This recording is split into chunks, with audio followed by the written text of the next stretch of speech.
हे पार्थ, केवल इतना समझ लो कि मृत्यु एक दरवाजा है जिसके अंदर जाते हुए आत्मा पुराना शरीर छोड़ देती है। वास्तव में मृत्यु और जन्म के दो दरवाजे हैं जो एक दूसरे के आमने सामने हैं। प्राणी जब मृत्यु के दरवाजे पर पहुंचता है तो उस शरीर की मृत्यु हो जाती है।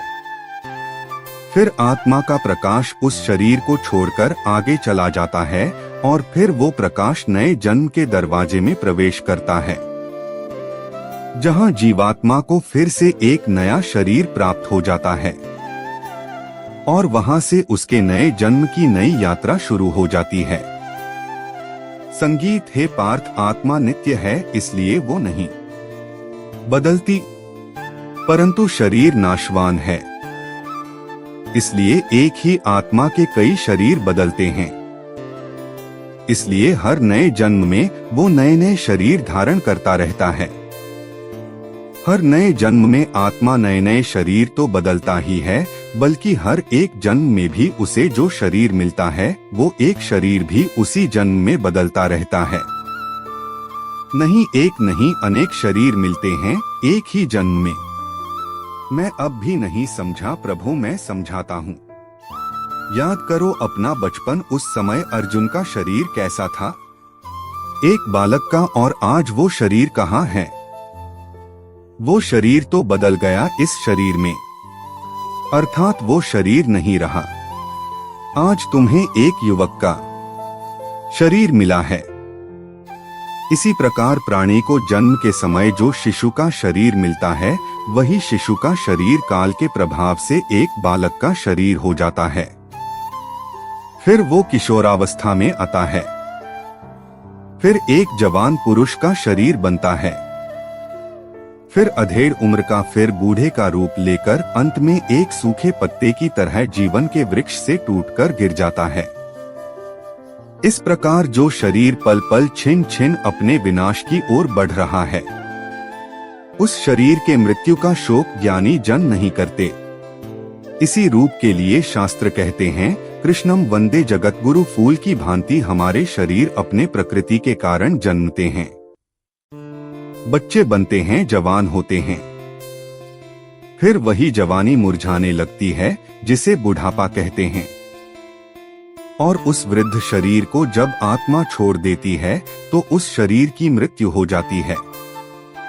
पुराना शरीर छोड़ने के बाद आत्मा नए शरीर में वास करती है। किसी शिशु के शरीर में चेतना रूप होकर आ जाती है। फिर वही चक्र शुरू हो जाता है। फिर वही जन्मना, रेंगना, उठकर चलना, फिर लड़खड़ाना और गिर जाना। ये सब शरीर के कौतुक है। इतनी बात समझ लोगे तो ना तुम्हें किसी के मरने का शोक होगा और ना तुम्हें मृत्यु का भय होगा। हे अर्जुन, हम और तुम यह शरीर नहीं हैं। हम तो इन शरीर के अंदर रहने वाली आत्माएं हैं। यह शरीर तो केवल हमारे रथ हैं, हम उसके स्वामी हैं। रथ के टूटने से स्वामी नहीं टूट जाता। उसी प्रकार शरीर के सुख और दुख आत्मा को सुखी या दुखी नहीं करते। यह सुख दुख का आभास आत्मा को नहीं होता।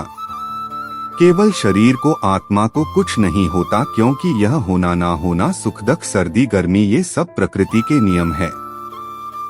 आत्मा तो अविनाशी परमात्मा का अंश है, इसलिए आत्मा प्रकृति की सीमा से बाहर है। आत्मा अचिंत्य है, मानवीय चेतना के चिंतन के घेरे में नहीं आती।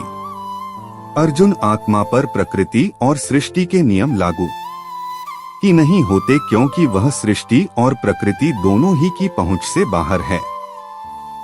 जैसे एक चिंगारी अग्नि का ही अंश होती है, वैसे ही आत्मा परमात्मा का ही अंश होता है। इसलिए वह नित्य, अजन्मा, सनातन और सर्वव्यापी है, स्थिर रहने वाला और अचल है।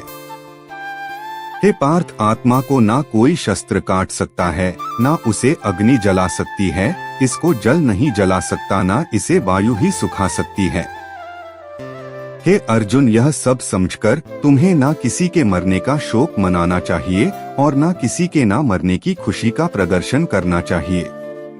हे पार्थ, मैंने पहले ही तुम्हें बताया कि सुख दुख का आभास करना आत्मा का नहीं शरीर का काम है। नहीं अर्जुन, यह कीर्ति अपकीर्ति मान अपमान, ये लाभ हानि, ये जीतने का आनंद अथवा हारने की पीड़ा, यह भी आत्मा को नहीं होती। यह आत्मा का काम नहीं है।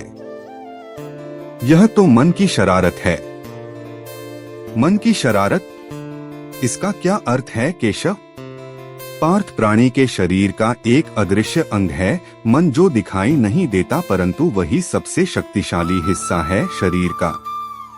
ये याद रखो कि मन शरीर का हिस्सा है, उसका आत्मा से कोई संबंध नहीं। आत्मा यदि रथ में बैठा हुआ रथ का स्वामी है तो मन शरीर रूपी रथ का सारथी है। यह मन ही इंद्रियों के घोड़ों को इधर उधर भटकाता है। कभी यौवन के आवेश में यही चंचल मन मनुष्य को इस भ्रम में डाल देता है कि वो सर्वशक्तिमान है, वो सब कुछ कर सकता है, वो यहाँ का राजा है जिसके आगे हर कोई झुक जाने पर विवश है और जिसे हर कोई प्रणाम करता है।